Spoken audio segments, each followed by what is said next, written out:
Welcome to our channel. Today we how to activate your Chase Sapphire credit card. Easy guide step by step clearly. First, take your new Chase Sapphire card and confirm your name and the card number are printed correctly.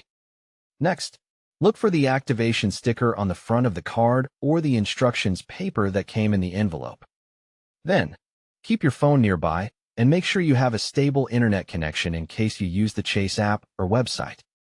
After that, prepare your personal details, such as your zip code and the last 4 digits of your social security number if requested.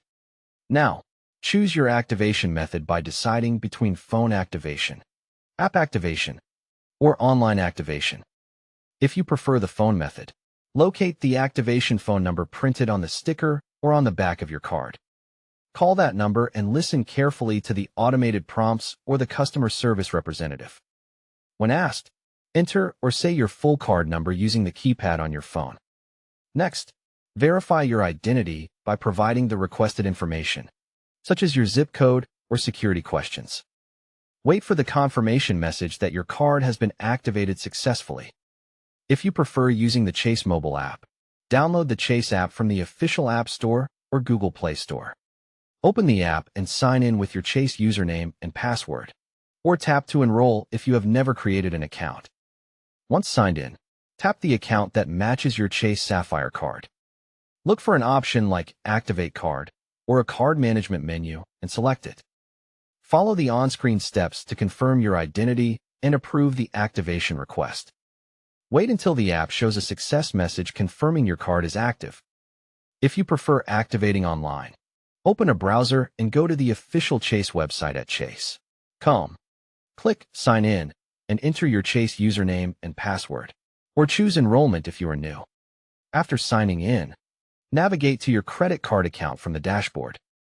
Find the Card Services or Account Services section where activation options are typically listed. Select the activation option and complete the identity verification prompts. Confirm the activation and wait for the website to display that your card is ready to use. Next, sign the back of your card in the signature panel using a permanent PIN. Then, set up a PIN if you need one for cash advances or certain transactions, using the app, website, or customer service. After that, add your card to a digital wallet like Apple Pay or Google Pay if you want tap-to-pay convenience. Now, make a small test purchase to ensure the card works, such as a low-cost item at a nearby store. Check your Chase app or account activity to confirm the transaction posts and alerts are working. Finally, enable account alerts for purchases, payments, and suspicious activity for better security. Don't forget to like this video and subscribe to our channel for more step-by-step tech guides.